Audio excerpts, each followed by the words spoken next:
Because where it's just audio, I don't want to edit anything, so we'll just go straight. There you go. My intro music. Nice. Like that.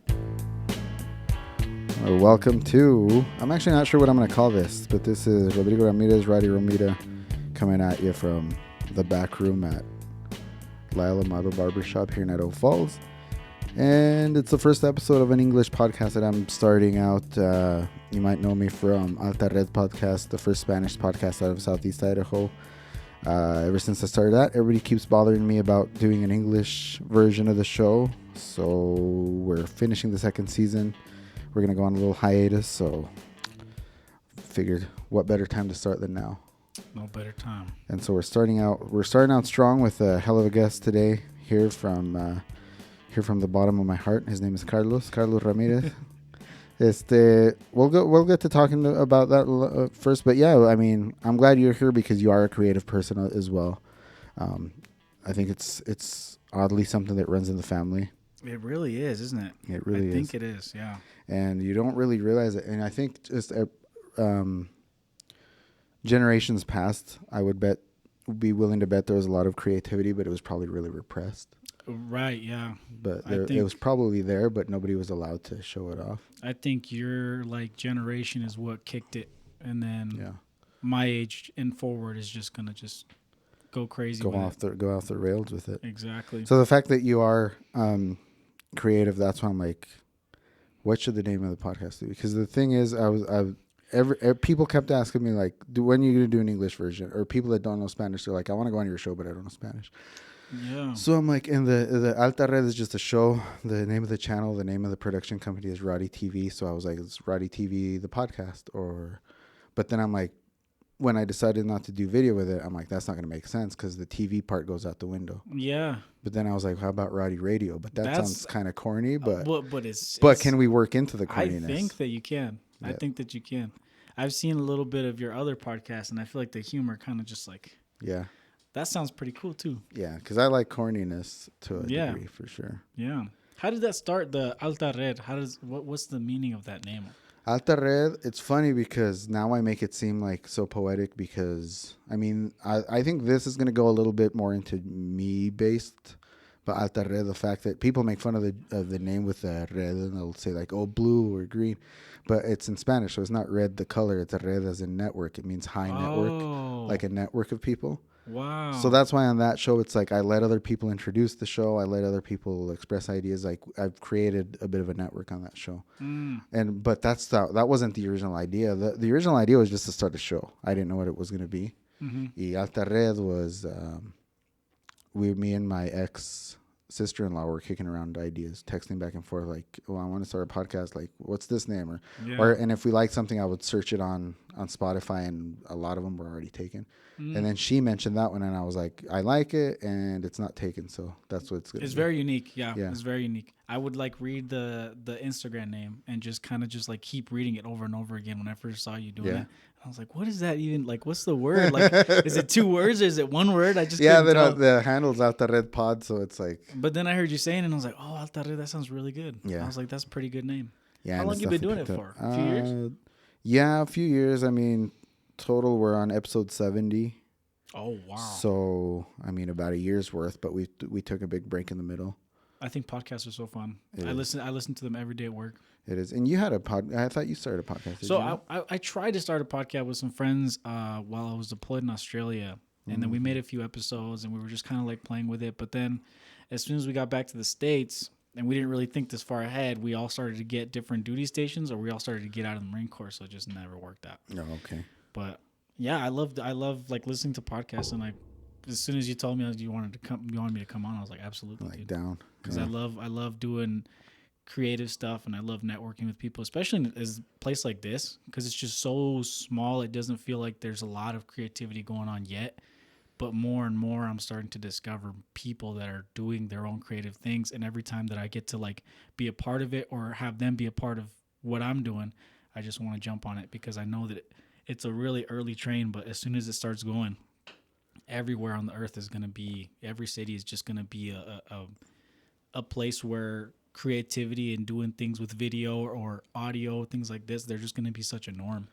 And that creates more and more, because I was You know, I always like playing music, but now it's like I didn't really want to be in bands anymore. And like I could sit down and write my songs and stuff, but now it's like this gives it more of a purpose. I'm like, oh, I'm gonna make a beat for the show so we can play a loop, so we can loop it in. And I figure that's gonna be there's gonna be a need for people that on that side of the shows too. It's like, hey, make me a song or make me a tune, and I think people are gonna be down for that.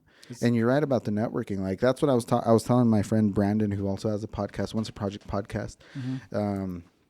I'm like, dude, like, we don't want to get all cocky, but it almost feels like we're putting East Idaho on the map. Like, we got people from out of state realizing, like, there's something going on here. There's like 3 or 4 of you guys, and there's a bunch of you, and you guys are all friends. And you guys can all kick it and go on each other's shows. And I love that, dude. I love that because that's exactly what it does feel like. Is like you're putting something on the map. Yeah, I feel like what I try to do with filmmaking is slowly going to be that. I mean, I've just started this year, and I know it's really early on, but the more and more I do it, the more and more I realize that it does. There's shock value to what we do. Yeah. Just the fact when it's something that's quality and then they're like, out of where? Like, yeah. Just the fact, like, the idea that it's happening already catches their attention. And then if you do it with good quality and it's good content and it's, they're getting some value out of it, then they just, like, it feels like they're already invested. They're there for you, Now, with your filmmaking, I mean, I know you were always, growing up, you were a real creative kid. And I know you did like a bunch of theater stuff and stuff, right? When you were like, in high school. Yeah. See, and I always thought that was cool. See, and that's another thing with like your generation had the guts to do it. Because I think my generation was like a lot of us like that stuff, but it was like, well, I don't. And see, that's how I felt as a kid. I just felt like because I grew up with your guys' parents, my grandparents, and I felt that kind of pressure, especially with Mexicans and the heritage that we come from. Like it just feels so not frowned upon, but it's just like it's very judgmental. Yeah. Anything we do, you can feel like you're being judged by your cousins, your family, your mom, your dad. So I felt that a lot. But when I got to high school, I was actually put in theater class by accident. Oh yeah. I didn't ask to be put in that class, and I first day I tried to go and switch it, but they told me you can switch it, but they just like, I recommend you just do it though. I had a really good counselor. Yeah, she was like, I recommend you just do it because my son does theater and he likes it and it's a good experience. And I was a really loud kid. I loved being loud and funny and making people laugh in high school. I was the class clown. So like, she was like, and I know who you are. Like, I think you'd be good at it. Yeah. And I always wanted to do it. I loved acting and I always loved like the idea of acting, but I just was too scared. I was like, I can't do this. But then she told me that and it gave me some confidence. And I did it, and it ended up being a really good choice because I just loved it. And I was going to go to college to study for it, but then I just decided I just wanted to go to the Marines instead. Yeah. But ever since then, it's always just been a seed that got planted. And my last year in the Marines, I'm like, this is it. Like, this is what I want to do when I get out. Because I could have stayed in, and I thought about it. I was like, maybe I can do 20 years and just, retire at 40 and be set for life. But I was like, I really don't want to be comfortable. I feel like that's the easy choice for me. Yeah. Is to just stay in and do what I know. Just write it out. It's all planned out. Exactly. Yeah. And I was just like, you know what? I don't want to do that. I don't ever want. It was my son that motivated me. Oh yeah. It was my son that motivated me because I just told myself that like I don't ever want to get to the end of my life and feel like he's gonna have a conversation with me like, what did you want to be when you grew up? I was like, I want to be an actor. Oh, why didn't you? Because I was scared. Yeah. Like, I don't ever want that to be the case. You know what I mean? I don't ever want it to be, I want him to look at me and my career choice one day and feel inspired by it. And for him to know that no matter what he wants to do, he can do that too. Yeah. And that you're down, you're going to be there for him. And yeah. And because that's the thing that with what you were saying before, it's, I feel like not so much that where they were like criticizing us for certain things that we would do. Yeah. Because it was pat on the back. Like whenever we played a show or something, I mean, yeah, okay. Yeah, it was great. It was awesome. You guys you're amazing. But at the same time, it's like, but it's just a hobby, right? Like you're going to work, you're going to have a job. It's like, why can't I just do this? I'm good at it. Like, this is cool. But, hey, so you have a son, before I forget, you spelled your son's name exactly the same way as my brother's name is spelled. Oh, really? Which is unfortunate for him. because did you ever watch Born in East LA? No, I've When not watched that. he's stuck at the border and he gives them his name and he doesn't have his ID on him and they look up his name and there's a 51-year-old man that's tried to jump the border a number amount of times and he's committed all these crimes. And I'm like, that boy's gonna have that problem someday. They're gonna look up his name and find, because my brother, like a lot of us, has that criminal record. It's gonna be Oh like, oh, you're man, this dude, that's and then it's unfortunate. gonna pull up all the same relatives. So it's gonna be like, yeah, I'm pretty Yep. sure this is that dude. Yep. So Wasn't my idea. Wasn't my idea. It's the wife's idea. I told her that I wanted it spelled Cesar with an S, with an S, and she was just like, "No, I want it. I want it with a Z. that's funny. I want it with a Z." And I was like, "It doesn't even make sense That's because when funny. you pronounce So it, coincidental. Well, it makes sense in English, I guess. yeah, when you're saying that, yeah, Yeah. that's true. But it's just like, I don't know. I like it because of the way it looks, but that's just about it. Because I know that one day he's gonna be confused, but with the way he's pronouncing his name. Yeah, And I he's think like, I think that did give my brother a little bit of chagrin when he realized that you had a kid with the same name as him because Yeah. I think he kind of liked that uniqueness and now there's at least one more out there. yeah, So. that is pretty cool. I didn't know. You That. didn't know that? That's funny. But yeah, and I wanted to touch on that a little bit. Your dad's my cousin, Mm-hmm. very tight, very. I mean, one of my best friends of all time for sure. Yeah, And the thing about you, I met you when you were in kindergarten. Who's older, you're Carol? she's older. Yeah. She's older. Okay, so I met her first then, but so it was her that he picked up. I didn't know that I already knew her in the class Mm-hmm. because I was in high school and I was doing the cross age tutor Yeah, I thing, remember that. and I was helping out in that class, and this little girl, and I like her. She's fine. And then her dad picked her up, and her dad's my cousin. I'm like, holy shit! I was like, so it's just funny how like sometimes you're hanging out with people you don't even realize you're related. But Yeah, and then the next year, that's when I had you in that class. yeah. It must have been my senior year then, Mm-hmm. and it's just really cool to see you guys grown up now. I see everybody, especially like all your cousins, all my cousins' kids that I've known since they were little kids, and now I Yeah. see them around town and can't doing great imagine. things, and I can't imagine what that feels it like. it makes your joints hurt. I'll tell you that. Start feeling a little old, but That's crazy. but yeah, back to it though with the filmmaking and stuff. So, but you went to the Marines. How like that shocked me when I saw that. I was like, how the hell? Yeah, I think it was that I was in college and I didn't feel very. I was going through a breakup. It was a really bad breakup, and then on top of that, I just didn't feel very confident and in what I was doing. And high school was really tough for me. I feel like I battled through it, and so like I was just going through a lot of stress, a lot of like self-doubt and self-pity, and I was just like, I really am tired of feeling this way, and I'm just going to drop out before I start failing classes and wasting my money. And so I did. I just left after like I think it was a month of college. I was like, I'm not going to do this. I can't keep doing it. Maybe I'll take a break. But then I just started like hearing a friend of mine who's like, I'm going to go into the Marines, and he started to see how like I was feeling, and he's like, hey man, come to this training thing with me. We just do workouts. You're not enlisting or nothing, but you just come work out with us. Like, get out of the house, do something. And I was like, yeah, I'll come with you. And I just instantly felt like their brotherhood. Like, they weren't even in yet. They weren't Marines yet. They were getting ready to ship off to boot camp. And I felt how close they were and how tight they were. And I was like, dang, it feels really nice. So I just kept going week after week. And then a recruiter finally was just like, hey, man, like, you've been coming for a few weeks. Like, we don't mind you here at all. But, like, are you considering enlisting? And I was like, yeah, absolutely. And so he just signed me up. You were just down, huh? Yeah, I was just down. I felt gung ho. I was a rifleman, so I was like, learning how to actually be in the shit and learning how to actually do that kind of stuff. So I just knew that I didn't want to take any other route because I didn't want to feel like I was half-assing anything. And like I said, I was feeling really down, a lot of self-pity, and it just boosted my confidence so much. Being in the Marines just like helped me become so empowered, you know what I mean? And that's what I was looking for, is just to just not feel so down in the dumps, not feel like I can't do it anymore, not feel like I'm not gonna be able to finish college or that I can't do this or that. It just started to help me realize like I can do all these things. Yeah. So I joined, and then I did 5 years and deployed 3 times. I went to my first deployment was the Middle East in a place called Bahrain. My second was in Spain, and then my last one was Australia last year. Last year you were in Australia. Yeah. Wow. But yeah, it was a pretty good decision. I love it. How's the language situation? Obviously, I mean, Australia and Spain, Oh probably man, pretty easy for you. But what about Bahrain? Was it? Bahrain, yeah, it was very hard to.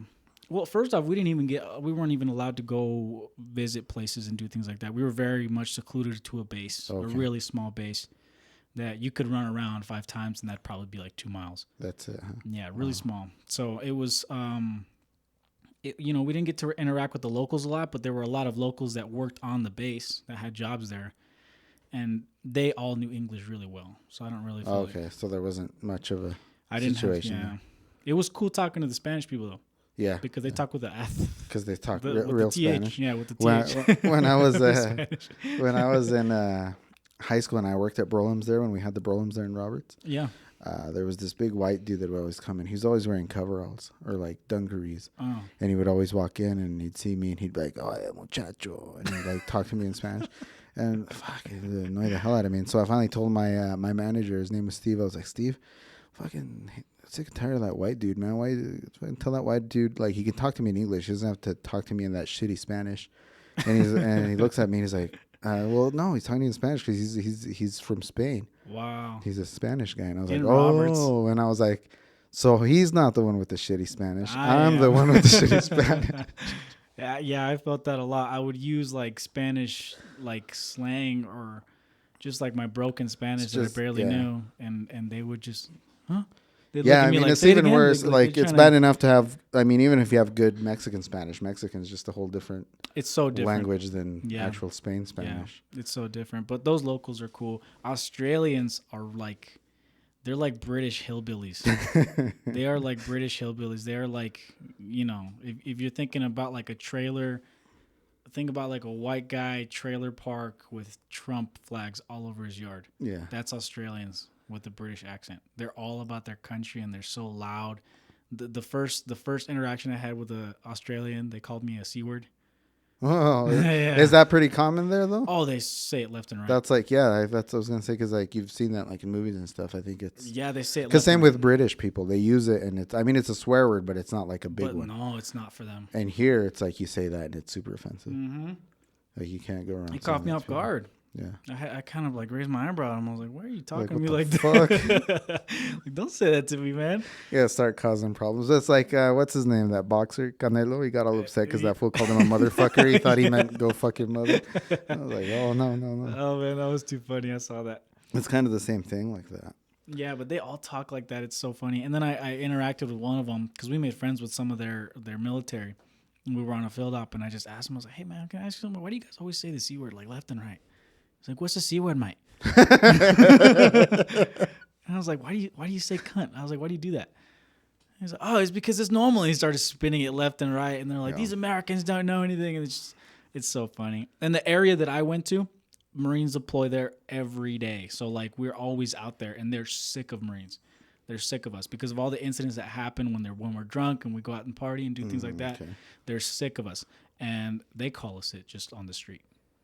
And because they know that it makes us. Yeah, it's like it's not bad for them, but I know it's gonna fucking offend you. So they just say it left and right to us because they don't like Marines at all. Now, when they see a guy like you that's not white, and I've often wondered this about people that are like on religious missions also, or deployed like that. Do they still realize you're American? Are you still very blatantly, obviously American to them, or not? With Marines, yes, because of the way we dress and our haircuts. Oh, okay. Yeah, but I feel like if I went to Australia the way I look now, I don't think that they would really they'd probably guess that I was. They'd question. Yeah, they'd think that I'm like a tourist, but they wouldn't immediately say American. Yeah, and we're loud. We'd be out in the streets talking English, and it's like it's a dead giveaway. Everywhere Marines go, it's a dead giveaway. Yeah. But it's kind of cool to be in. It's kind of cool to be in different countries and really like learn different cultures. But I'm not too impressed anymore. I'm not gonna lie. Yeah. I feel like once you see enough, you just realize that humans are humans. They're just speaking a little different. Oh man, I love that. You're just speaking. Because I've always said that. I'm like I don't like flags and all sorts of things just because it's like we're all the same fucking. Oh, it's people. The same. It's like I swear to God, it's like 30 basic personalities in mankind, and it's just copy and paste. That's kind of a big number, yeah. No, yeah, and it's and that's exactly the way it is. I tell people that on a much smaller scale when they're like, oh, well, I was going to change my job because there's this guy there that's an asshole. It's like, you're going to go to another job, and guess what? There's going to be an asshole there. And that asshole lives in Australia. And he lives in Spain, and he lives in Bahrain. They live everywhere. So it's like, they walk among us. It's just the way it is. Now, something I wanted to ask you about the Marines. Mm-hmm. I think it's about all armed forces, but the Marines or the Army or anything else. When I was younger, it all seemed very, I don't know. It seemed very. There was that brotherhood, but it seemed a lot more douchey. Oh yeah. And now it's like, so that's kind of just stuck in my head, like but. Yeah. But then I meet people, I mean, like yourself, obviously, and I've met other people that have been more recently in either the Army or the Marines, and it's like they're not giving me the same vibe as the guys I met that were Marines, 15, 20 years ago. I think the culture changes among service members, and honestly, I think it has to do with the amount of combat that people are seeing nowadays. Oh, okay. I think it has to do with the amount of shit that people are going through, because when you go through a lot of shit and you come back, oh my God, you got the biggest ego. Yeah. But I mean, deserved in my opinion, because you go through some stuff, man. But that's not an excuse to be a jerk. Yeah. But I think that maybe the time that when you were a teenager growing up, seeing service members, they were going through. It's all those the guys that went to Iraq, and that's what made it so conflicting, because it's like, I don't want to treat you like the piece of shit that I think you are because you went to Iraq. Exactly. Because we're all so feeling this. Because we were all feeling the same feeling of course, like that patriotism. But it's kind of hard to support them. Yeah, but it's kind of hard to support them when they're being douches. Exactly. Yeah. Yeah, and so that's why it was like, I mean, that was part of the shock when you went into it. But like I said, ever since then, I've met nothing but pleasant people coming out of the Marines and the Army and stuff. I think that we're buckling down on things that really used to stroke people's egos a lot. Yeah. Yeah, there's a lot of differences. Like, we'd hear it from our leaders. We'd hear it from our direct leaders about how it used to be 10 years ago when they were our rank, but how different it is now and why it's different. And there's like dumb things like hazing that happens to young guys. Do they still do the hazing stuff? I never let it happen to me. Yeah. I think that it's still there's still people like that think that they get empowered by it. But then there's people like me that are just like, you're not going to do that to me. And I think, I mean, it's with the, we're getting close to sounding, and so I don't want anybody to think that we're like victim blaming. No. But a big part of it is like, stand your fucking ground. Of course. And don't let that shit happen to you. Yeah. I mean, I went through the same shit when I was working at a warehouse, and I was, a bunch of dudes from the prison were working there. Mm-hmm. And they started with the titty twisters and the ass grabbing and shit. And they started doing that shit to each other. Yeah. They tried that shit with me. I knocked his hand out. Dude's, twice my size, super buff. So he thought, and I was like, you ain't gonna fuck it. That's not gonna fly with me. I don't do that shit, man. Yeah, they tried to. My first deployment, it's a huge tradition in the Marine Corps, especially in the infantry, that you shave your head. Your team leader shaves your head, and then you get like. You roll around in your hair and you do push-ups and you start spitting out all your knowledge and stuff like that. And they try to do that to me. That's so humiliating. You're not going to do that to me. Yeah. And, when I started to get into leadership position, when I became a sergeant and I had my own squad that I was running, I would hear that my team leaders are trying to do that thing too. And I brought them all in and I was like, this is not going to happen. Like, you're just not. This isn't going to happen. Like, I know you want to. That kind of shit, yeah. And there's a fine line, though, because a lot of that tradition is fun. A lot of it's fun. I let them shave their heads because they asked for it. They're like, Sergeant, we got to shave our heads, man. Like, this tradition. You did it. Our team leaders did it. We got to do it. Yeah. And I was like, you guys want to do it? There's a big difference between that and then exactly. There's a big difference between tradition and then actual like hazing, right? When you're when you don't want it to happen to you. I guess it's also like the fine line between embarrassment and humiliation. Yeah. I mean, embarrassment can be funny. Yeah, we can all have a laugh about it. But if you're completely humiliated, and I don't want to fuck around with someone that's eventually going to have a gun on them. Yeah, you know what I mean. There's that. Yeah, and that's what I think people didn't understand back then, and still probably don't understand now. It's just that you can't. We're dealing with our line of work deals with a lot of dangerous situations where people could hurt you, right? And even the post, when you come home, it's like, I'm gonna traumatize and humiliate this guy. and then I'm gonna teach him how to be a really great marksman and know all about all sorts of make shit. him learn not how to miss, Yeah. and I'm gonna piss that guy That's not off. the guy I want to fucking humiliate. You know? Exactly, it happens so often, but I mean I think that ego thing from the military, it's things like that that really stroke guys' egos. Like, oh, I can make 3 grown men in my team do this. Yeah. And it's just like you feel that power, and I had guys in my squad that wanted that fucking power. They wanted it so bad, and I feel it in and their we bones. would bump heads all the time because I would just shut it down, because I was in a position where I could, but it just sucks because I know that once I got out and they have their own squad now, that's what they're probably doing. That's my show, yeah. It sucks, but you know. So right now you're home. So you're done. I'm done. You're done. I'm done. Okay. Yeah, I think I got like 4 more years of, like, if there's a draft, I'm going first. But okay. But I think, think if there's a draft. Yeah, I think that'd be like World War III for me to have to go back. Which people are afraid of we'll now, see. but we'll it's like, see. You never know. Yeah, there's a lot of stuff going on and I think it's Israel.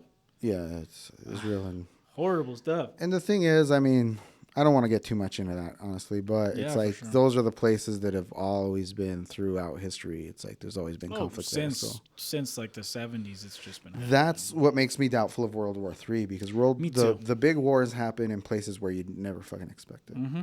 It's like the song says, "What a difference a day makes." 24 little hours. September 10th, I went to bed. And the world was completely different than September 11th in 2001. That's crazy to think about, yeah. So it's like that war happened like we did not expect that. Overnight. So to have someone speculate on what World War III is going to be based on what's happening, I don't really believe it. World War III, if and when it happens, we're not going to expect it. We're going to blindside all of this. That's a good point. So, but there's that. So now you're back. You decide to start the filmmaking. Did you study the filmmaking stuff in college? No. So what I did was my last year in the Marine Corps, I met a friend and he makes crazy stuff. His name is Sincere Seals, and he's this cinematographer, videographer. And what he did during his time in the Marines is he would reach out to athletes living in Los Angeles, like high following athletes, and he'd start making videos and content for them. Okay. And so he started really getting into the camera stuff, showing me what he was doing. And for a while, I was like, when I get out, I just want to do something. My first thought was like, I want to start auditioning. I want to start acting.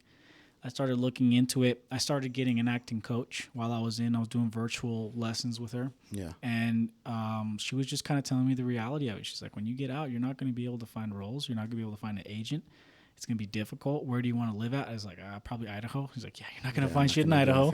So she's like, I don't think that that's a discouraging thing. I think that that's a thing where you need to find your own opportunities. Just a consideration. Yeah. For sure. She's like, just know that you need to create your own opportunities. So meeting him, I learned a lot about cameras. I learned a lot about his equipment, how he worked. And then when I deployed to Australia, I invested a lot of money into equipment, my camera, my microphone, my lights, all sorts of stuff. And I just started writing scripts. I started practicing in my room. I just started reading to myself, acting in front of the mirror, acting with my coach, just on my free time, learning how to use that equipment before I even got my hands on it. So before I even opened my camera, I knew how to use it. Okay. I knew how to use the microphone. I knew what kind of films I wanted to make. The only thing now is just make them.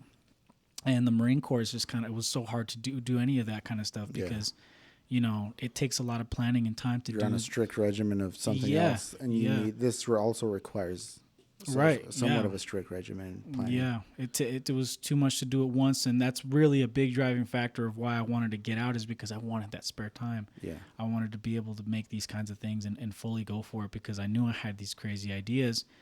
I just needed to do it, and it was hard to do it when I was in the Marines. So, yeah, I invested in all this stuff, and when I got back home, I just hit the ground running. I started to make connections in LA, and I started to reach out to different creators and things like that, and tried to make stuff, but I started figuring out that it's even harder to find people to connect with and make these kinds of things with. So I started shooting myself. I made my first short film at my base where I was stationed at in 29 Palms, California. It's like in the Mojave Desert. And I made a little short film by myself. I brought the tripod out there, just started filming myself, setting up different shots, and And then I practiced editing and coloring and all sorts of different things. And, from there on, I just kept doing stuff, not stopping, finding different opportunities, shooting for local athletes and people that go to the gym around here, just offering them free work, just to get my hands on the camera and just to make different things. Yeah. And then I started to reach out to old friends that I knew from high school that also act and that were also into theater and things like that. And I said, hey, I got some stuff. I got some projects I'm working on. Do you guys want to be a part of it? And they just jumped on it. They were down. Mm-hmm. And that's what I'm working on right now. I don't know if you've seen any of the short films that I've made. I watched the new one, the Walker. What's it Double Walker. Double Walker. I watched those two that you've released. Yeah, the blonde girl in it. She was a good friend of mine, and she just jumped on it. And then she actually went to ISU and studied theater. So she has really a lot of experience and a lot of connections with different actors that she went to school with. And then she started hooking me up with different people. I brought them to my house. I explained to them my vision, what I wanted, gave them a script. We practiced, we rehearsed together, and then we scheduled the day and just started shooting. But yeah, I mean, it's as soon as I deployed to Australia, that's when it all started. I was just like, I started planning. You knew what you were wanted to do. In 1 year's time, this is what I'm going to be doing. This is how I'm going to be doing it. And it just took a lot of, investing my time and my money into making sure that I could get started on it. Now with that, with Double Walker right now, how many more you got coming out? We're going to make a total of 4 episodes. Okay. And there's 2 more. You got 2 out right now. Yeah. And we're going to shoot episode 3 this weekend. You're shooting as you're going, huh? Mm-hmm. I thought you had them in the can. No, I don't have them in the can. So I'm actually challenged myself. What I told myself I was going to do, I said the month of October, what I'm going to do is 1 week, I'm going to commit my time to 1 episode. Okay. So the first week of October, I wrote it, revised it many times, and then I brought the actors together and I said, hey, let's rehearse it. Let's talk about it. Let's get all this kind of stuff down so that the day of the shoot, we just know what we're doing and we can just shoot. So, and then end of the week, we shoot. And then the next week, I start writing the next episode. And at the same time, I'm editing the episode that we just shot. I bet that helps with the kind of building one on top of the other like that. It does. It does, because I've realized, it's a lot easier to work off of what's already there, so that you can pick these details and pick these things that you've already done and build off of them. I mean, you're watching it and you're thinking, I mean, that itself might even inspire, like, oh, shit, I didn't even think of that, but, that's kind of hints at something that might happen. Exactly. Like, maybe I could use this to be a detail that later on gets brought up and used in the story. Now, the other shorts, because honestly, that's the only things I've watched of yours that I've seen. But have you, like, the other stuff any other stuff that you've done prior, has it also been horror, or is this your... This is my first time doing horror. Okay. And I didn't know that I was going to like doing horror until I made the first one. Okay. I'm very much drama. I like different types of human conflicts. I'm not really a funny person. I'm not really any sort of special effects guy. I just like basic good storytelling, because I think that's where it all starts. And if you can make a relatable story that can really drive into human nature, I feel like that's way more interesting than watching Captain America beat up Thanos. You know what I mean? That, to me anyway. So that's why I really like to do. But then I had another old friend. She does like makeup and modeling and stuff like that. And I saw her Instagram, and she has a ton of horror shoots where she's like all makeup out and looks really creepy. And I got it's like a gross zombie and looks like this. Yeah, some really cool like photo shoots. And I was like, I want to use that, because she's got really scary energy, and I've never made anything scary before. And I reached out to her, and she's the girl with the white contacts in the first episode. Okay, yeah. Yeah, and her name's Miranda. She's super, but she's not an actress. So it was really big step for her to just try and get into. Was it rough directing her? Like, did you guys have to shoot everything a million times? Or? It was very hard to direct her, because I'm not an experienced director. And she's not an experienced actor. So we butt heads a lot, and trying to explain a thought, and her trying to take that information and drop everything that she's feeling, the nervousness. How do I look? How do I sound? Is this going to work? Dropping all that and taking my notes and direction and trying to implement it. Yeah. That was where the communication just got mixed up. So that really, you have to learn that by just doing it. Yeah. It's just experience. Acting's tough, man. I tried acting once, and guy that was doing a short film. He wrote the part for me. I mean, it had my name in it. He's like, it'll be easy. Just be yourself. Just read the lines. But it's you. It's a fucking, you're a fucking G. It's the same fucking, and it sounded so mechanic. It's like, it doesn't work I'm like that. Like part of me, but I didn't really want, I mean, I don't know. It sounds fucked up, but I'm like, I didn't want to put in as this much effort, but I'm like, if you want me to play a part that's me in a fictionalized way, don't write it for me. Tell me what, tell me what the story is and what's going to happen to my character, and I'll write it. Mm-hmm. And that way I'll use a better idea. I'll use words that I would usually use in my cadence and shit. I think that's like instinct for young filmmakers, is to make something, especially when you don't have experienced actors to work with and you're trying to pull aside like your cousin or your friend. Just kind of tell them, this scene you have to get from A to B in this scene. Yeah. Fucking have at it. Yeah, I think that's way better than writing any sort of lines, because if you're writing lines for somebody, the whole point is that they're trying to portray somebody else. Yeah. If you're trying to portray yourself, like you said, I wouldn't say that. Yeah. Like you always feel those thoughts. You're like, I wouldn't say this shit. This is no. Like you feel that, and so that's why you have to make, like I said with Miranda, the girl in the first Double Walker with the contacts, she had a creepy vibe. Mm-hmm. She had a really creepy vibe, and I knew that she could bring that out. But I knew that if I wrote a character that was exactly like her, it would be really difficult. Or if I named her character it would be Miranda, super mechanical. It would be super mechanical. So I gave her that, you have to write a character that is similar to somebody, but not them, because like I said, it will not work. And directing her was actually, it was just like she jumped when it came down time to like make the creepy faces and to make the creepy voices and to do things like that. She just went for it and it worked. But she, right after the take, she was just like, I don't know how that felt. And she started to get really nervous. And I was like, no, that was perfect. Yeah. And I show her back the footage, and she would just get so confident. I saw it in her eyes. She'd just be like, oh, heck yeah. Like, that looked awesome. This looks creepy. And then she's like, let me try it again, but let me try something different. And then it just opened up doors to like keep trying different things and keep like experimenting and doing takes differently so that we could find the best one in post. But yeah, that's a lot of patience. Oh yeah, it takes hours. I admire that, because that's a lot of patience that I don't have. It's like, yeah, no, that 3-minute short film took us 2 days to shoot, 4 hours at a time. Yeah.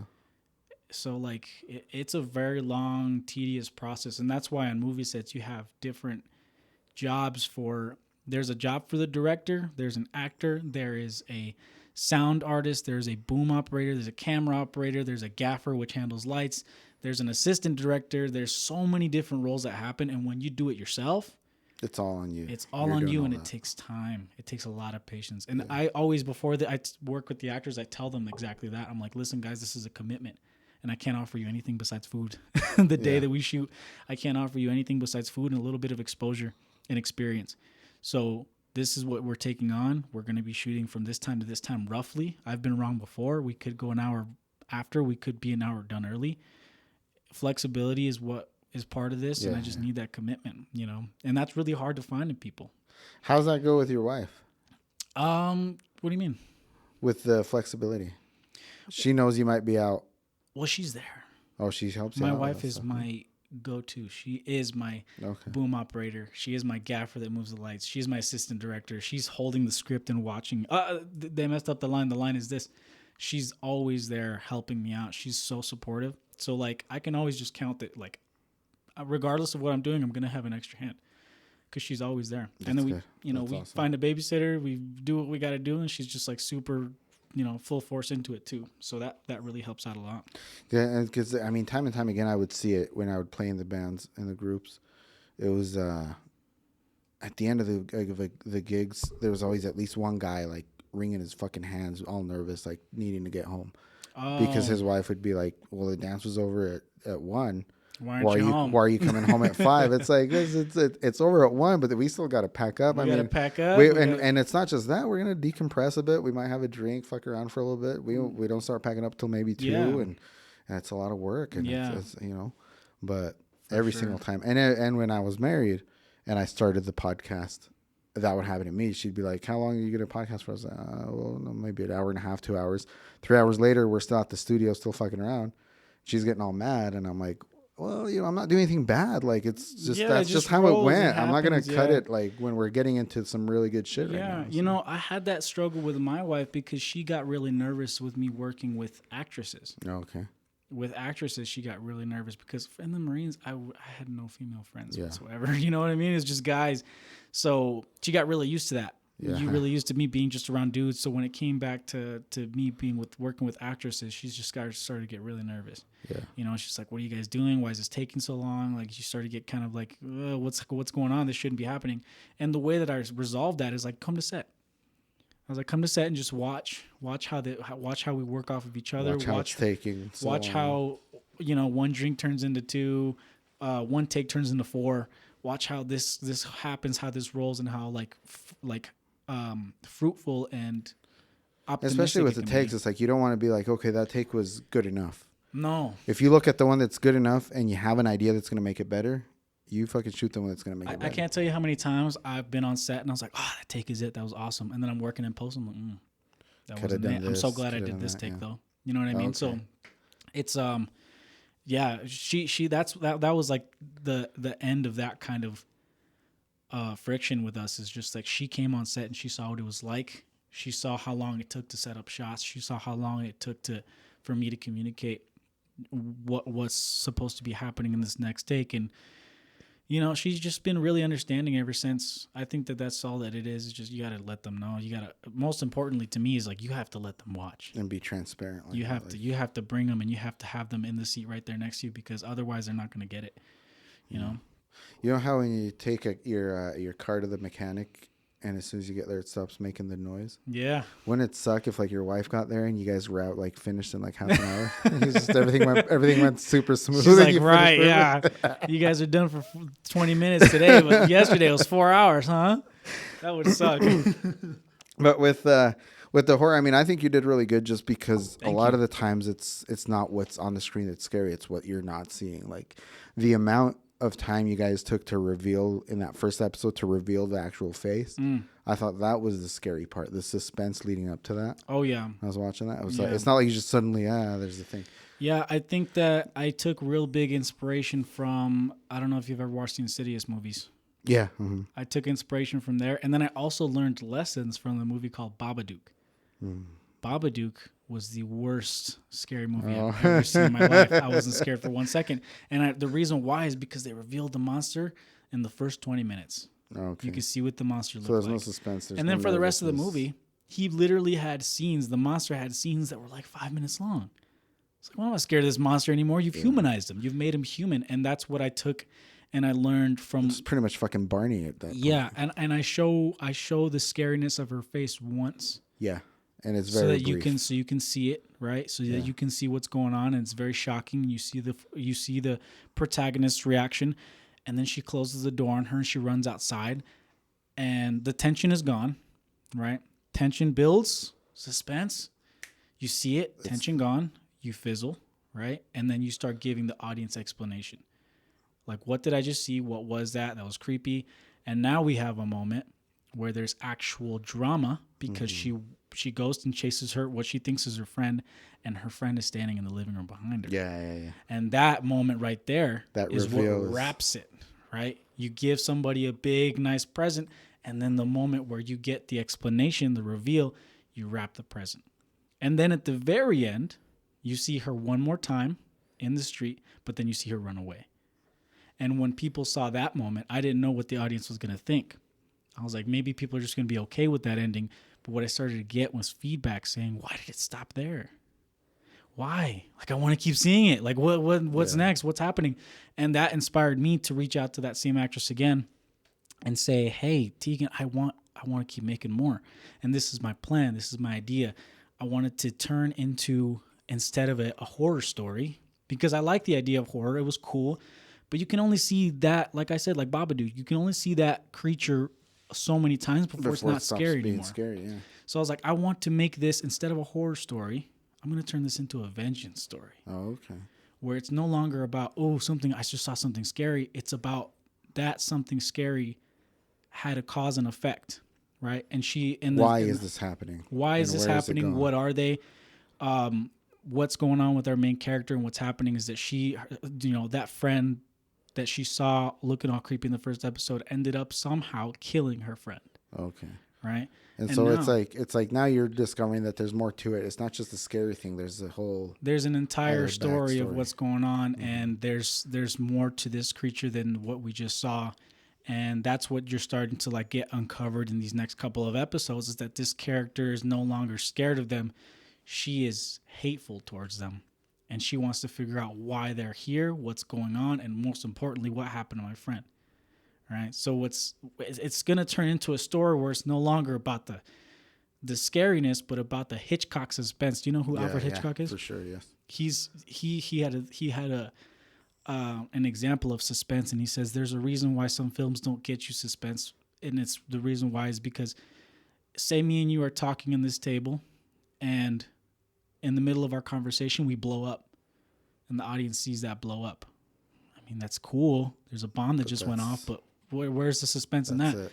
But say now there's a scene where before I walk into this room, you tape a bomb to the bottom of the table and you push the timer and it says 4 minutes. Now we got 4 minutes. You might save yourself in those 4 minutes. Right. A lot of things could happen. Now I walk into the room and the audience knows something. Someone else could walk in. Right. It's things like that where that element of suspense is what I'm going to be using as like the backbone of this story, where the audience slowly is going to be starting to discover two different things. They're going to be discovering that this person, our protagonist, is looking for what's going on, and she's onto these creatures, right? Yeah. But what's going to be discovered soon is that there's something else that's onto her at the same time. So there's going to be a moment where these two paths are going to cross, and you're going to figure out that, like, although this character has a mission and it's going to be very clear, and it's going to be very clear that she can accomplish it, there's going to be an outside force that's going to really question whether or not she can accomplish it, right? And it's just going to turn into this crazy story. I can't wait to finish these episodes. It sounds, yeah. It's a really good experience for me to just tell a story, because I've learned that you can make really high quality things and we can sound really nice and look really cool. But if you don't have a solid story and you can't tell that story, this movie could, what's your favorite movie of all time? Back to the Future. Could it have been shot in an iPhone and you still like it? The story, yeah, because of the story, yeah. Exactly. And it reminded me when you said about how you were only doing the one and then you decided to call back your actress and see if she was down to do some more, because that's exactly what happened with Back to the Future. Mm-hmm. They were only going to do the one. It was such a hit, and they left it on that cliffhanger that wasn't really a cliffhanger, and they're like, let's go off of that, and they made the other two. And I think that's the best way to do it, is because you can't put your eggs in one basket. Mm-hmm. It's really risky to do that, especially in the film industry.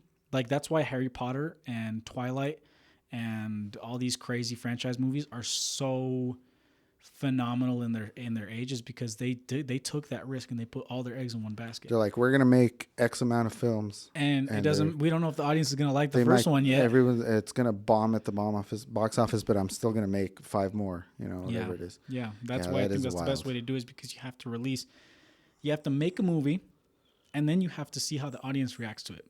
And then you have to figure out, okay, where were my ideas communicated correctly, and where were my ideas wrong? Where was the audience confused? Where did I lose them, if I did, and learn from that and make more. But in this case, I was just really lucky to figure out that really quick that, like, people like it. People really liked it, and people want to see more. And you just have to go with your gut with these kinds of things, because I didn't really know where to go from there. Yeah. Because I wrote that cliffhanger, but I was like, it's a story where it could just end right there.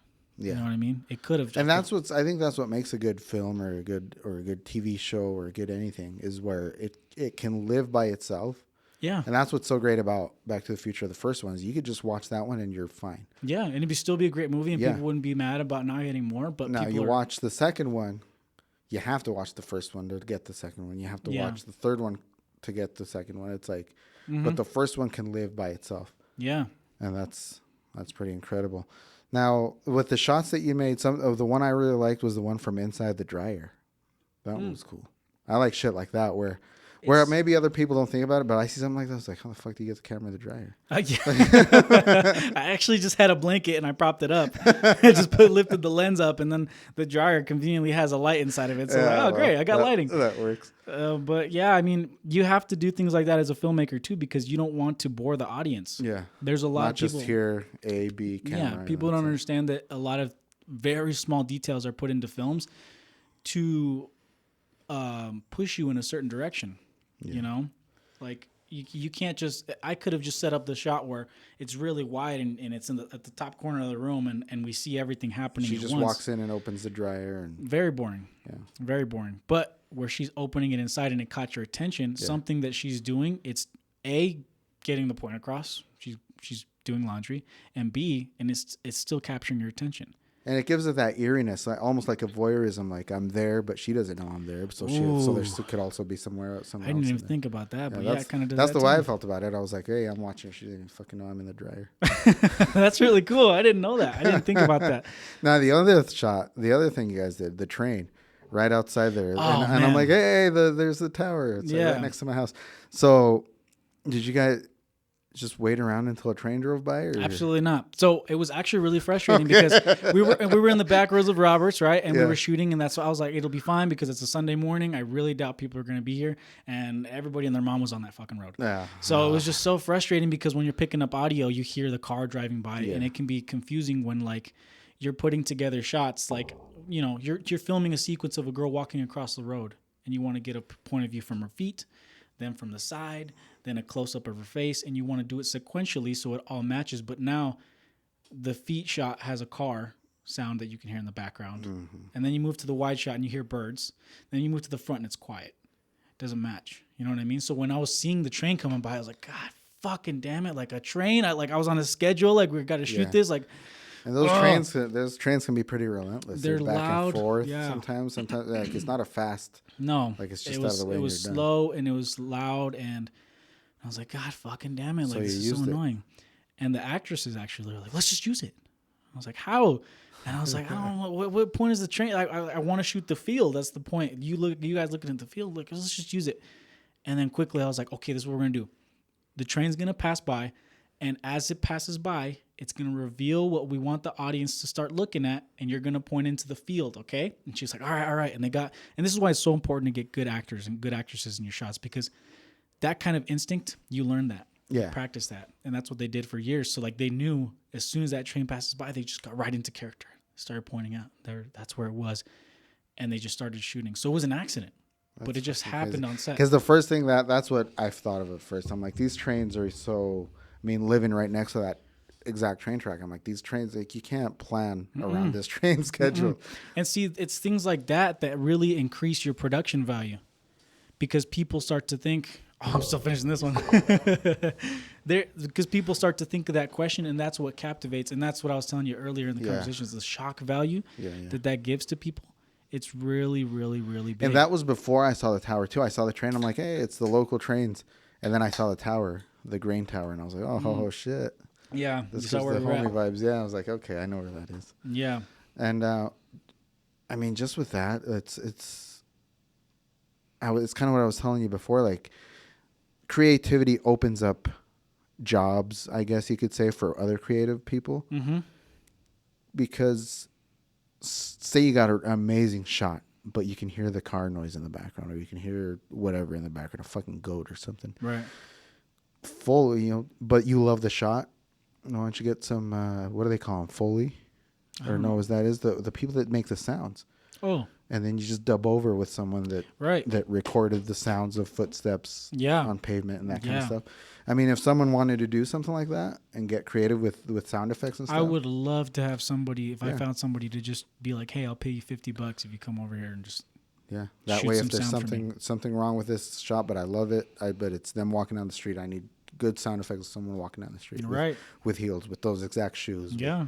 With leaves on the ground or whatever it is. That's why networking is so great. And it's awesome that you say that, because it's the same thing with me with my projects, because she, the first double walker that we shot, Miranda, with the makeup and everything, she acted in it.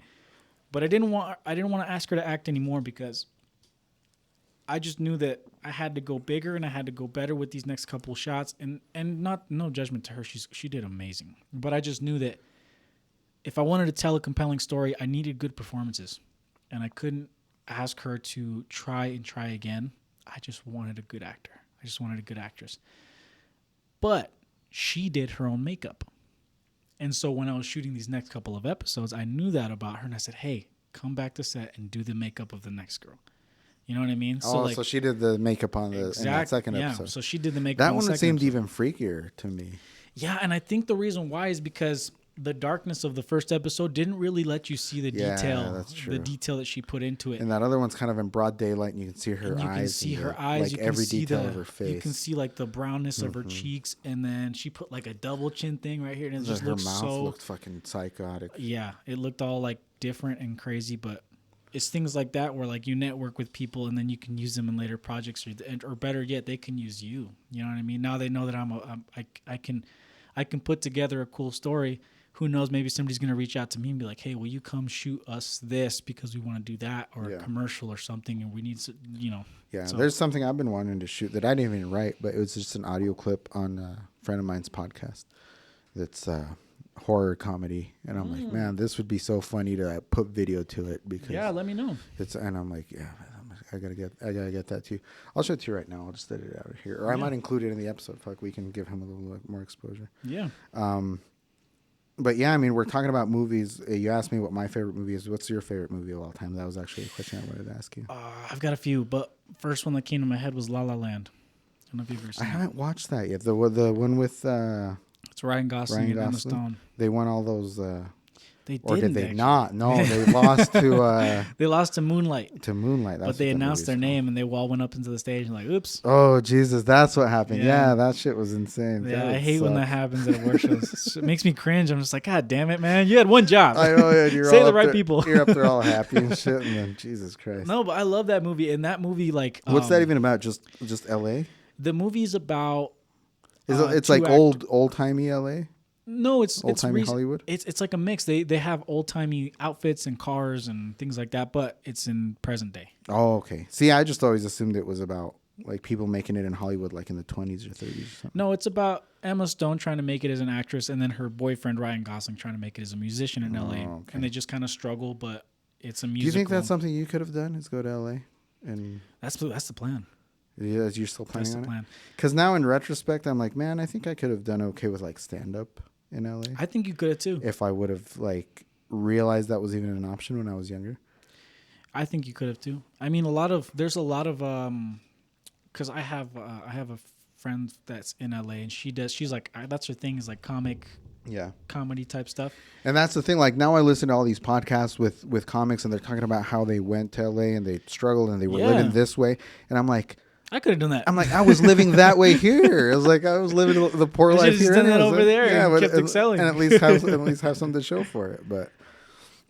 But yeah, I mean that's something that like it would have been a dream. Yeah. Let me see if it's not too late, You know, that's what they say. Maybe later though, when my kids are a little bit older. Yeah, when they can grow up and be themselves, Yeah. That's the thing, and I mean, especially now that we're divorced and stuff, it's like I don't want to leave the area. Yeah, you don't want to leave the kiddos. Now, if their mother happens to die, she happens to pass away. I mean, which I hope she doesn't. Obviously, good. I was about to say, it's kind of like admission to guilt. A year from now, a year from now, when I'm happily living in LA with my 2 kids. I gotta find this fucking thing though.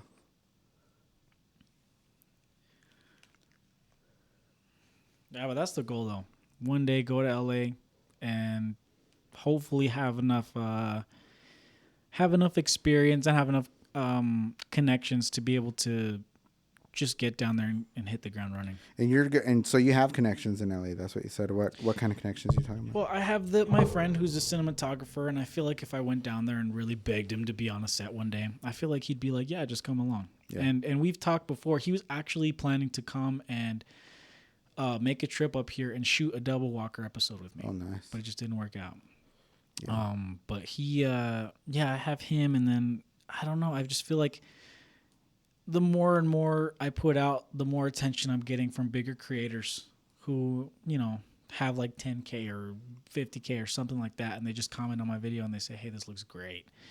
You know what I mean? I just feel like That's when you get that good feeling, how when certain people especially people that you respect. Yeah. You know what I mean? Like the work ethic of people that I really respect, and I respect their hustle and their grind and how they're trying to make it work out there. When I hear them compliment my work, it's just like, wow, dude, I must be doing something good. It's a whole different thing, yeah. I must be doing something The fact good. that they even looked. Yeah, and I feel like, I'll put something out and it'll inspire somebody to do something kind of similar but different in their own way. And I see that and I'm just like, wow, that I can't help but think like I did that. Yeah. You know what I mean? I inspired an idea in somebody and they saw it, they liked it, and they took it and they ran with it in their own way. And it's just like that's how I know that things are going good, even if they're not going great yet. It's a marathon. Not a sprint. When we're talking about you said would Back to the Future be just as good, on an iPhone, that's something I try to push a lot on my team that I have on Alta Red, because we do get the occasional comment where like so and so's podcast looks so much better or sounds so much better, and it's like, and I'm always like, I want to get that kind of quality, but honestly, I'm not a cinematographer. I'm not a photographer at all. I'm not. No, it's podcasting. It's like I'm like speaking. It's an engaging. I'm like, but I know what's funny, and I know what we're putting out. Like the quality of the comedy, that's there. Yeah. And that's what we're going for. I'm like, it's the same kind of thing as like we can make it look a million times better, but if I'm going to spend all the time making it look better and it's not going to be as funny or as flowing as it is, it's not worth it. What the fuck's the point? Not going to be. It's not really going to work out. That's so true. I found that thing though. I'll play it for you just so you can. Yeah. Have you ever heard the Halloween legend of the Jacko? Well, gather round, boys and ghouls, and let me tell ya. They say that on Halloween night, a tall creature with a pumpkin head stalks the streets, going from home to home, looking for left-out candy. And if you're one of the poor fools who doesn't leave anything out for him, he'll then sneak into your home while you're asleep and come on your face. Legend says that one Halloween night, an old man went to sleep, forgetting to leave out some candy. And when he awoke, he had warm, salty goo dripping down his lips. That's when he knew he was visited by the Jackal. So don't make the grave mistake of not giving him a treat this year, or you might wake up with a sticky surprise. Happy Halloween. That would be so funny to just. That'd be cool. Like make it as creepy as possible, and film it in a real horror style. Yeah, but it's a jackal. Just a jackal, dude, just creeping into a home. That'd be so funny to make. I'm not gonna lie, that'd be amazing. He put that out a year or two ago, and I've been ever since then. I'm like, man, he should have done a video for that. That'd have been great. Yeah, he should have. But yeah, I mean, that's the kind of networking we do too. Is like these guys are from New York. This dude's from the Bronx. Oh wow! And he lives in upstate now. But I mean, he's one of my really close friends now. Just where we always talk, just because of podcasts. And I go on his podcast and stuff. And now that I'm doing the English one, I'm gonna have him on here. Awesome. Over over Zoom or whatever. So yeah. So he's still in New York. He lives in upstate New York. Yeah. Wow. Crazy. And that's something I wanted to ask you actually about as far as films, because we're talking about films and shit. Cinematography, obviously. I mean, were you that way growing up? Like, were you the kid that would watch a movie and be like, "Oh, the cinematography is great," or "This shot looks great," or that? Or I don't think so. I am not. You're more story based. Yeah, I am not a very good cinematographer. I know it's very important though. I was telling you earlier, there's very little things in movies that, if you learn the techniques and you start to pay attention, you start to realize what makes a show or a movie such a good show or movie. Most of the time, every time you watch something good, it's a story. It's always a good story, but it can definitely be enhanced by certain shots. And the way you tell that story is very much how you use cinematography. Like you said with that dryer shot, you felt like, oh shit, she's being watched. Yeah. Right, as she opened up the dryer. There's different things that I did. There's a shot right after that where there was like a water heater in the basement they were shooting at, and I started to shoot the railings of the water heater as if the camera's peeking behind it to kind of give that same feel. it was very dark. The only light that you could see was the moonlight coming into the window, and she's creeping around in the darkness. It starts to feel very ominous. There's also a shot right after that where I put artificial curtains, right?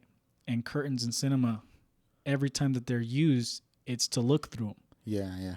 You Right? you're You're move peeping it over through and you're 'em. peering through it. You're peering Or through if it. they're blinds, you're lifting the blind. And Right, and you're through looking through it. Yeah. Another hint to that being watched, right? Yeah. It's little things like that that subconsciously as humans tell a story. And you can do different things in your shots to drag attention to. In the next episode, she is all you see. When you see the double walker standing in the field, all you see is shoulder up and head, and the railroad track is right onto her shoulders, right? But it's centered into the railroad track is centered into the frame, and it's used what's called a technique called leading lines in cinema, where if there's something like a countertop or a railroad track or a wall or a mural that's leading into your character, and I'll show you an example of it because it's actually really cool to think about, and you'll notice it the next time you see a movie. But those leading lines naturally lead the eye to what you want them to look at, right? And if you see like movies where somebody's standing, like I said, at the end of their kitchen, and all you see is a countertop, and then them at the end of the frame, almost like a tunnel. It's really hard to describe, but it's basically that. And you're looking at them, and it comes into play when you're watching it at the movie theater, on the huge screen, because you got all this space. What are you supposed to look at? Exactly. And that's going to lead your eye. Everything in movies has to be intentional. If it's not, that's why you know it's not a good movie. Yeah. If there's something in the shot and you ask the director or the filmmaker, why did you put this in? And they're just like, oh, I They feel like don't it kind of know, look or cool. it just happened, or just look cool. You ever watched this movie? But there's a cause and effect. What is that? I think it's called I already forgot what it's called. But that looks like the old. Here's like, a almost way like better music example video where kinda somebody stuff like uses that. it, right? They're using a tunnel. Okay, yeah. Where they're using a tunnel and it's kind of leading your eye into it. Sometimes it's really subtle and sometimes it's really obvious like that. But Yeah. you use things like that in cinematography to set up your shots, and it helps you tell a story. It helps you, point the audience in the direction that you're trying to go. Look, this is something with railroads. The exact same thing that I used that day. Okay, perfect. This is exactly what, and this is from Stand By Me or some shit. I think so. The movie I was thinking of that uses this exact same technique, like what you're showing me from the Stand By Me, Rumblefish. Did you ever watch Rumblefish? No. It's S.E. Hinton. She did The Outsiders, and they also Oh. did Rumblefish, which is another book of hers, kind of in that same universe.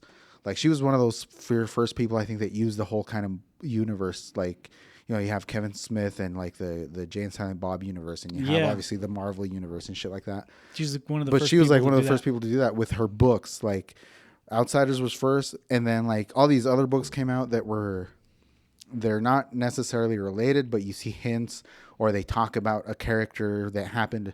Rumblefish was like, oh, they're talking about all the rumbles that happened so many years ago. They're talking about the Outsiders. Wow. Yeah, and so they made the movie. It stars Matt Dillon and That's so cool. the girl. What's her name? She's on Superman. She's in a bunch of shit now. She's I know who you're talking about though. she's Lois Lane. Yeah. I know And you're she's talking about. she's but they're in the way the book is.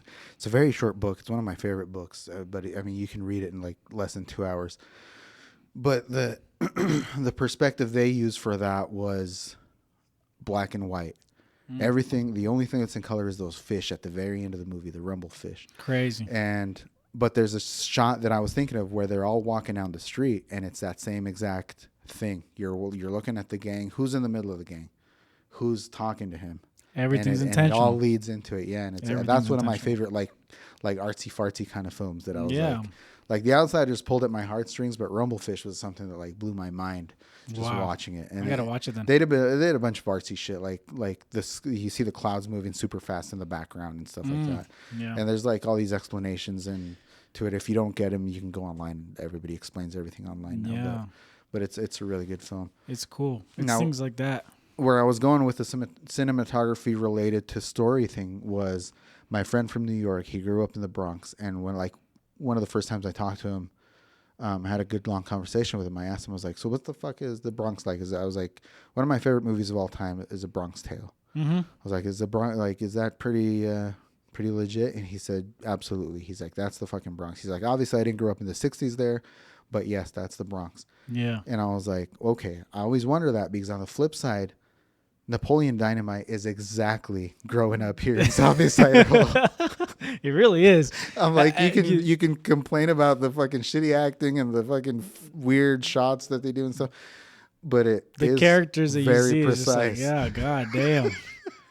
I know that guy. Yeah, so maybe it's not as cool as a claim to fame as A Bronx Tale, but definitely we have our movie too. Yeah, that completely represents us. You have to live through it, and I think that's when you tell the best stories too. Yeah, for sure. It's when you live through that experience. That's why they could make that story so funny and interesting. My favorite, so one of my favorite directors is Quentin Tarantino. Okay, because I love his movies. Yeah. He's awesome.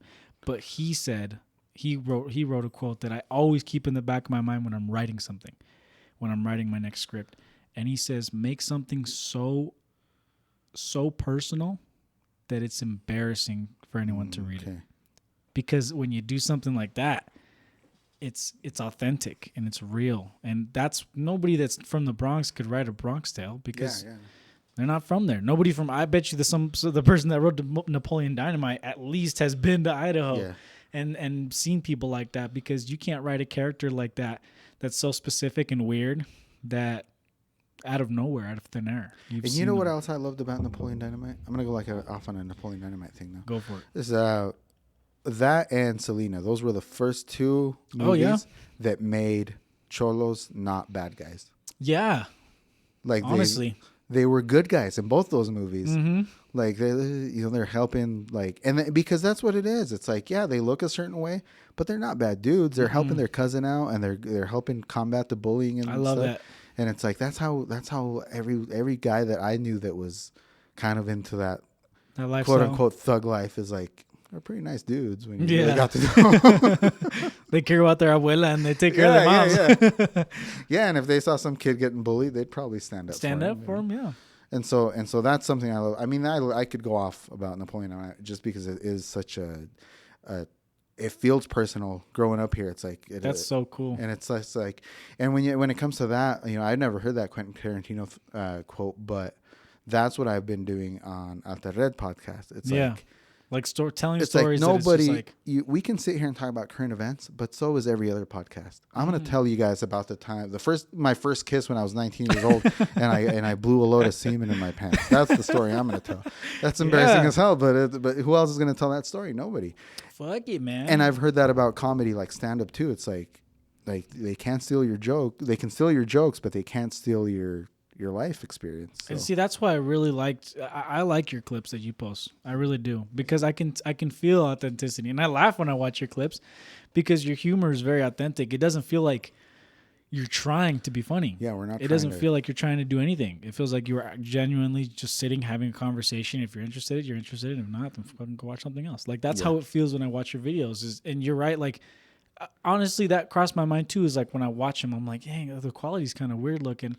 But by the end of the clip, I'm not even thinking about that. You know what I mean? By the end of the clip, I'm laughing. Like, and I don't someday, moving on, we're gonna get someone to run the cameras and watch them. And I've had that conversation with guys over at Top's Daily Grind. Shout out to them. But they have a beautiful podcast studio with wonderful cameras, and they have a guy watching the monitor. I'm like, I don't have that kind of money, man. Like, I just hit record and hopefully I'm in the shot and we'll go. Yeah.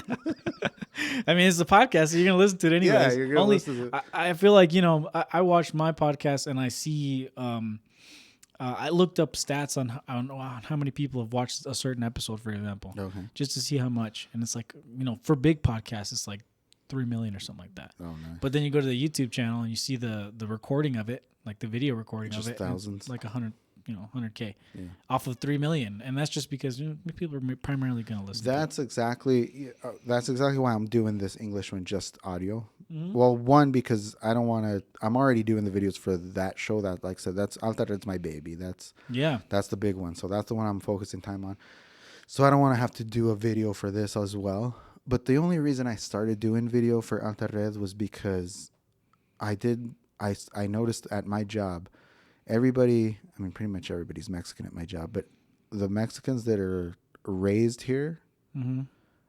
we all either use Spotify or Apple Yeah. to listen to podcasts and music. Yeah. All the guys that are like from Mexico, they all use YouTube. I don't know how their phone does it, but they got YouTube up all day. I see. And they don't So have it's YouTube like- Premium, so they have the screen playing all fucking day, whether they're listening to music or listening to shows or whatever it is. And that's when I'm like, my podcast is in Spanish. I have to get it on YouTube. If I'm going to get it on YouTube, I might as well do That's video. 'Cause really it's going to smart. look boring. So that's why the first few episodes are not with video. Yeah. And then we started doing the video and kind of grew from there. I think that it's really smart to do video too, because those clips that you post are what Yeah. it's like hooking people. Yeah. It's hooking people, because if you can get somebody to laugh at 3 seconds, you're like, oh, maybe at work when I'm doing the same thing I do every single day, I'll listen to it. I'm going to listen to the whole thing. Yeah. I never thought I'd be into podcasts, but I really love them because they're just so, it feels like, you know, a lot of people, me included, you go to work and you're just like, God, this is so like, That's exactly it. oh, what a drag. But then when you listen to a podcast and you hear 2 people talking or 3 people talking, you feel like you're a part of that conversation. You're laughing with them. You hear their jokes and you hear what they said and you're laughing with them, and you feel like something is happening in your mind where you're just like, I'm part of this conversation, basically. Like I'm not just sitting here working, doing the same thing every day. I'm having a conversation. That's how I got into it too, because I mean, and I love music, but there's only so much like you there's can only listen so to much. 8 hours of music every single day. You listen to your same songs over and over Yeah, again. You're yeah. like, God, this is so like you start skipping your favorite songs at some point. Yeah, it ruins sometimes. It some of does, your yeah. songs. That's why podcast is nice, because it's fresh, it's different, Yep. and when you post clips like that, I think that it does help your exposure too. That's why I started. At first, I was doing like 2 or 3 clips off of each episode. Now I'm doing to where I'm doing a clip a day. That's awesome. At least 7 clips off of each Yeah, episode. you post very consistently. I think that that's a really good thing too. I And- wish I could be more consistent, but it's just harder to do that. difficult. You got to get into. You have to get into a rhythm, don't you? Yeah. And so, like, I mean, and like Sunday night is usually when I get all my clips ready. Oh, really? And then I just release them throughout the week. That's really smart. And so, I mean, and there's rules to podcasting that we break a lot on Altered. Mm-hmm. We were talking about this on a live the other day with Gritty from Gritty Knows Best, my friend from New York, how he's like, oh yeah, you know, it took a while for us to like stop talking over each other. And I'm like, I've heard that a lot of people saying don't talk over each other, like when it's a group setting kind of podcast. And I'm like, I did the reverse, and there's always a part of the show on Altered where I'm like, this is the part of the show where there's 2 conversations going on at the same time, because it's inevitable. You got 4 people. Eventually, those 2 are going to be having a conversation, and I just let it happen. And I'm like, it's just stuff like that that makes us a little bit weirder, a little bit quirkier. And a friend of mine from California that was on that same live, she's like, well, I feel like when I listen to your podcast, I feel like I'm at like a carne asada.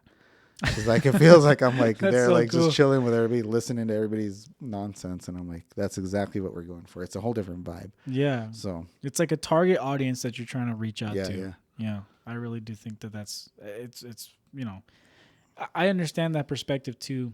I listened to a podcast one time and they had, I think, 15 people on it. fuck, that's too much. Most we've ever had, I think, is like 6. And that was insane. Yeah, I think 6 is a lot too. I just feel like the listener would be like, "Who's talking right Yeah. now?" Yeah, it gets that way. But you know, to each his own. I think that regardless of what it is that people are saying, and I'm really, you know, what's crazy is I don't feel like I get a lot of feedback, Yeah. and I'm not looking for compliments per se.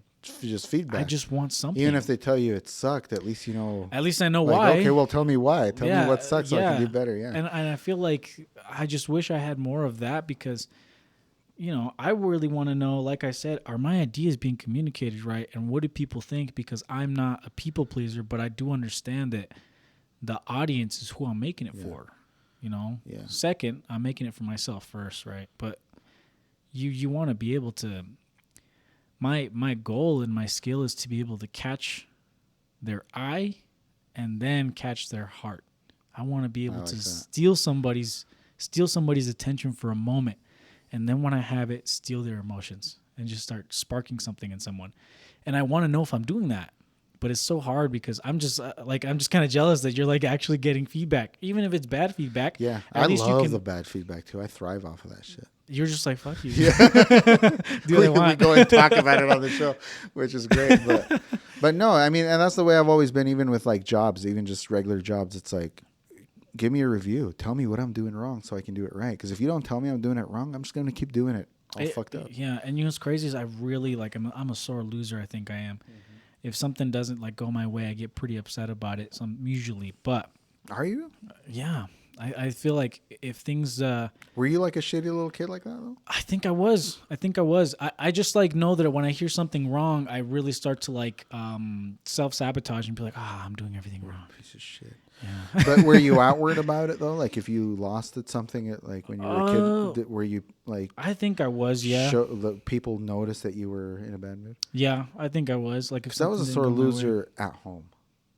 Like while I was out and doing whatever it was I was doing, I'd try to be as gracious as possible, and I think I could pull it off. Yeah. But as soon as I got home, I'd be like, "Oh fuck!" I can't hide it. I can't hide it with my face. I just know, because like if you know if I was getting a counseling from in the Marine Corps from one of my squad leaders and like, hey, you did this wrong today or you did this wrong, I just take it so personal. I just be like, feel a bit of a hothead. Are you like your dad? Are you a hothead? I kind of am. I kind of am, but I'm way better at it now because I do understand now, especially with filmmaking. I want it, and I know I'm scared of it. I'm scared of criticism really bad because you work so hard on something and you put your heart into it, and for somebody to say, "Hey, this fucking sucks," that hurts. It does, but yeah. if I understand why, I just know that like, well, either that wasn't my intention or it was my intention, and you just didn't like it, you know. But either way, I want to know because I have a target audience that I'm trying to reach out to too. And if I'm not reaching them, I want to know what I can do to actually reach them. I think I'm reaching them because the videos are doing good on YouTube. You know, they're getting you're getting a lot of views. Yeah, they're doing a YouTube, decent which is amount. awesome. So I think I'm reaching my target audience, but I don't know because nobody like leaves me feedback. You know, that's what I wish too. It's like everybody likes the clips, and then they come up and tell me in person, or they text me, or and they're like, "Oh man, that thing you guys did was so funny." It's like, leave it on the comments so that other people can see it too. Like, leave it so that people can see they're not the only ones that like this. yeah. But I mean, it's difficult, but you just got to keep going. Like you said, do it for yourself first. And yeah, 100%. It's just like, those people that leave those comments. You know, something that I don't like about Instagram is that I feel like there's a lot of people that just get on there to just watch. Yeah, a lot to of just watchers. see. To just I mean, and it gives you your views compared to your likes, and there's always for sure. I just don't think that people. tenfold views.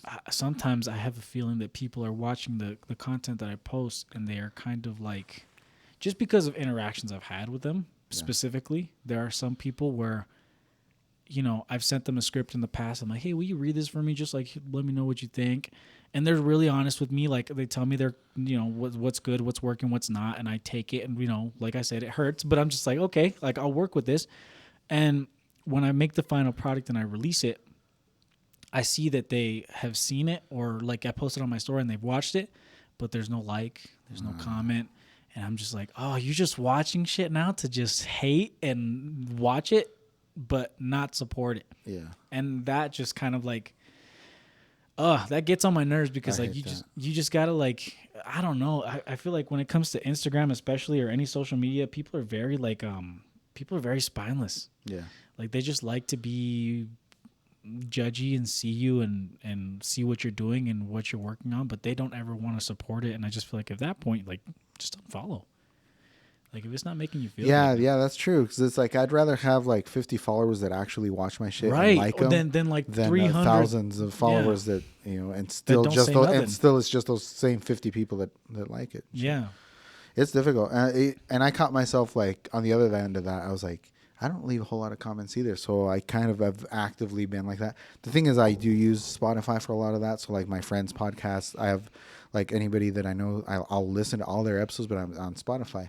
So I try to remember, like I'm at work, so I try to like make a mental note, or sometimes I make an actual note on my phone and be like, go leave a comment on the YouTube version of that video, telling them what you thought was funny, or goddamn, you guys did this or that. Whatever. I always am sharing people's work now too. Yeah, I share people's work when I see other filmmakers in Texas or New York or wherever, Germany. I have a follower. And I don't know why people don't share stuff, because on the Alter Instagram, I share everybody's stuff.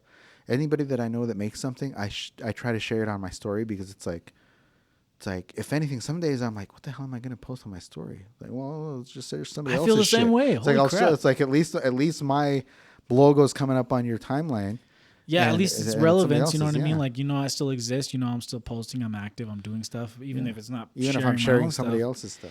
Yeah, I just feel like it's really important, especially as creators, to just like give each other that push. But not be fake about it. Yeah, But that just too. like when you genuinely see something that you like and that you if something stops you enough for you to like it, I think that deserves a comment, or I think that deserves a share, just because like it feels good to know when you do get feedback, because you're like, oh, dude, like just hearing about the dryer thing, like I had no idea, but now I take a mental note of that, and next time I know that worked for this specific reason for somebody, so maybe I'll try it And again. if it worked for one person, it worked for many, and Yeah. that's what you got to think of. Like, the world is so big now, Yeah. and that's why, like, with my show, everybody, I mean, ever since I started, like, maybe you should do this, or so and so's doing this. It's like, I'm aware that I'm trying to make it for people. I guess I'm looking for the person that likes the same kind of shit that I do. Yeah. I'm like, and they're gonna like it because Yeah. I'm doing the thing that I. How do you feel when you get like suggestions of like, hey, maybe you should do this, or maybe you should do that, or like do this, do that?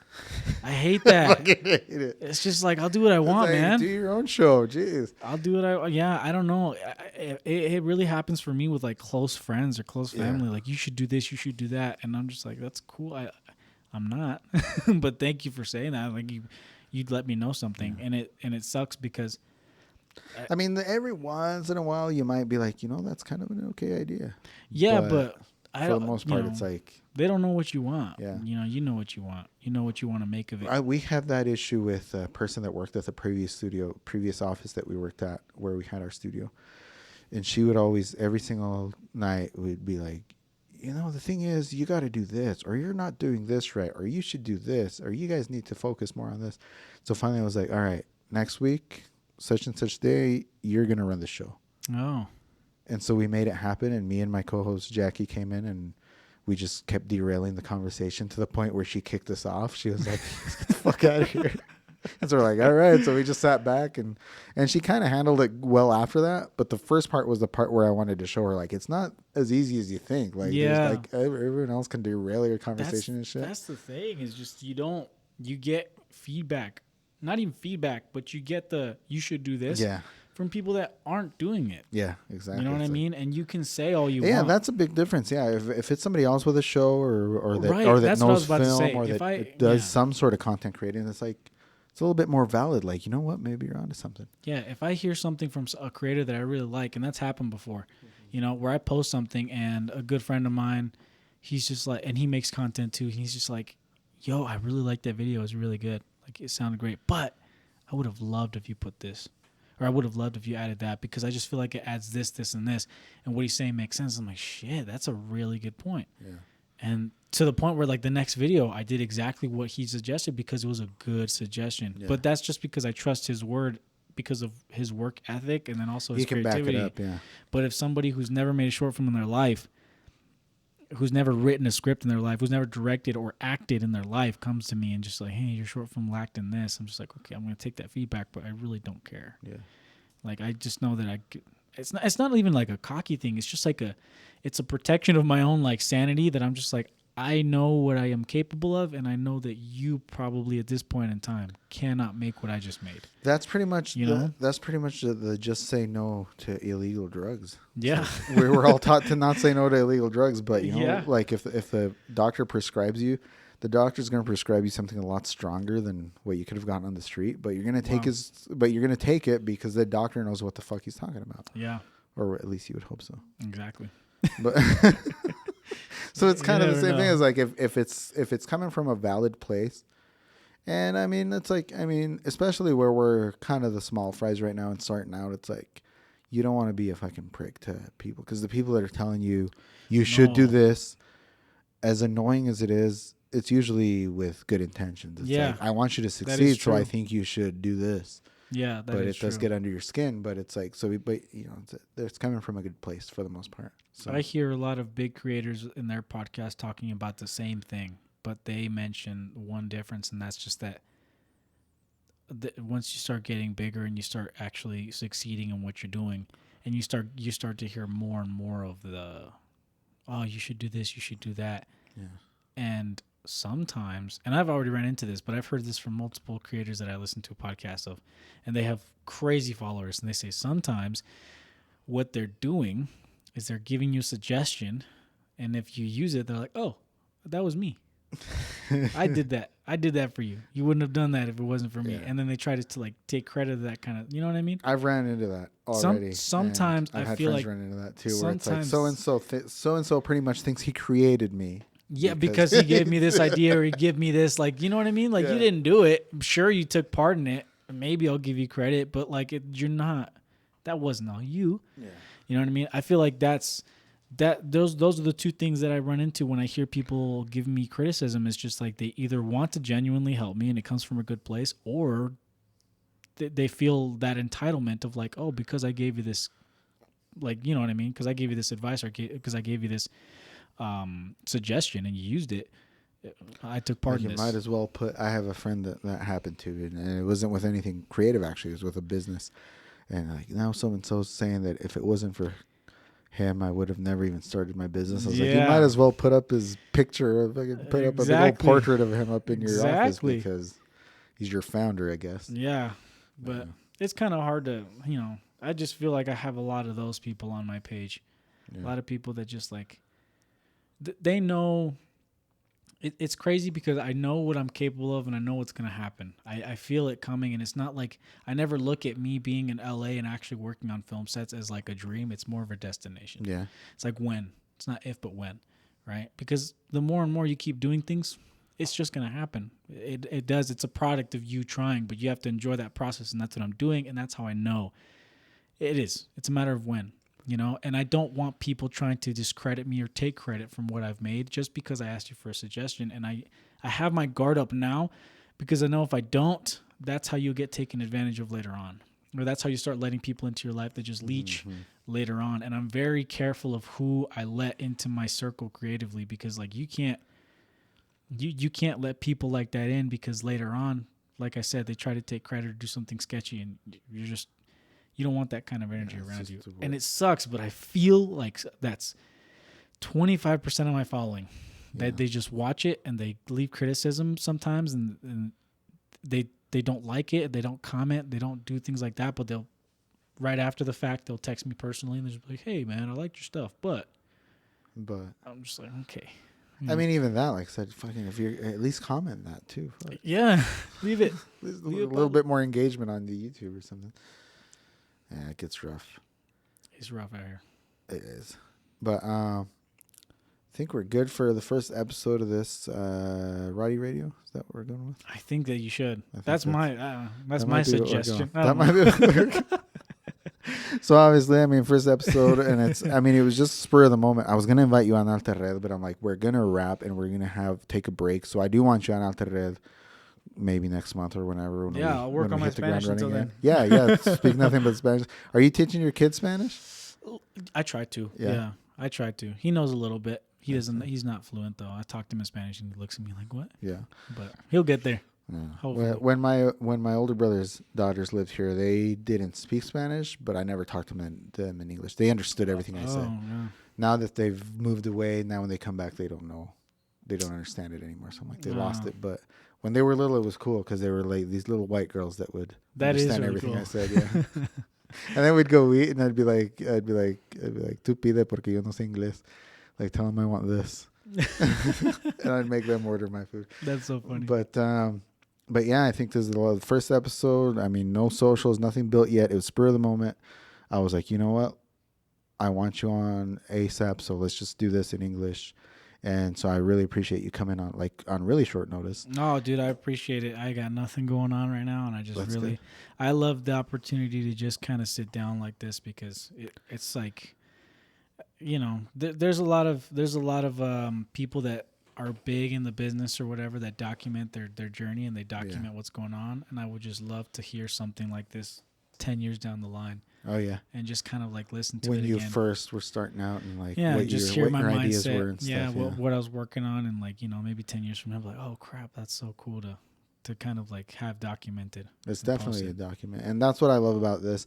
And I mean, the idea for a podcast, I'm like, I wish I would have been podcasting, you know, 10, 15 years ago when I lived on First Street there where I used to live, but because everybody was always in and out and we always had the greatest conversations, I'm like, I wish we could have had those conversations on like recorded. Yeah. So I was gonna say on tape, which really shows my age, I think. But you know, it's awesome. I hope you come by again. Like I said, you're gonna be in Monterrey, and so practice your Spanish for that. But you know, I appreciate it. I don't think I could have had a better guest for the first episode. Thank you. I mean, just like I said at the beginning, seeing you guys grow up and doing so well. I mean, I see you. You have a beautiful wife, a kid, and you're doing creative shit. I'm like, what better life is there than that? There's no better life than that, man. Damn, you really said it. I need to start thinking like that a lot more. You got it, man. You got to be grateful for that because that's a lot. Yeah. You got a lot of good shit going for you. I think so too, yeah. And you know, like I said, I see a lot of your cousins, you know, which are my cousins' kids, all around town, and I'm like, I remember when you were a little kid. And now you're a productive member of society. You're a lot better than a whole lot of us. That, you know, like I like I said, you know, like I'm glad you guys are taking advantage of these new opportunities, whether they're creative or professional, because the generation before you guys, us, you know, me and your dad and your uncles and all of us, we felt a little bit more restrained. I don't think we were restrained, but we definitely felt that way, and so we held back a lot. And so it just feels really good to see you guys out and about. Yeah. Making shit happen. So, and just know that it's your guys' push that allowed my generation to feel free enough to not feel pressure. So you pretty much owe me everything. I do. And I love what you're doing too. I love that, like, you keep posting clips, and every time I see it, it's very, just know that, like, you're leaving a mark on people every time that they see you, that maybe they do, you know, upon looking at it, they feel very judgy and they say, oh, this, that, or whatever. But just know that when you keep posting consistently and when you keep making more episodes, it makes people like me think like, wow, regardless of the circumstance, he continues. He's making it happen. And that right there is just like more powerful, I think, than a nice camera or a nice mic. And like, you know, you keep pushing like that, and eventually it's going to get to a point where people are like, holy shit, he kept going and now it's working, and I want to hop on this train. And one day everybody's going to be asking you, hey, let me hop on the podcast. And you'll be like, my schedule's packed, man. Let me get you in contact with our bookers. Yeah. But, Go through my management, man. And it's like we're trying to end the show, but it's like I just keep thinking of stuff. Like we're sitting in the back room of a business, and that's where I started learning. I mean, before that, we were playing punk shows and stuff.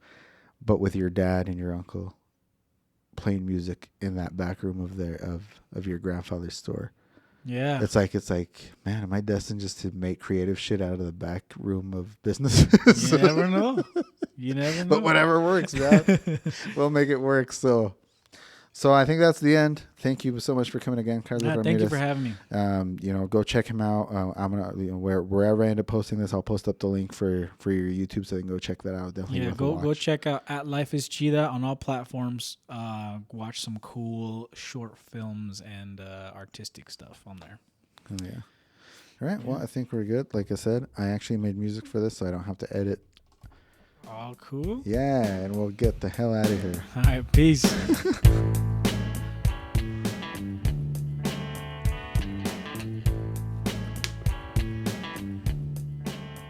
I wonder how these plazas work too, as far as like renting.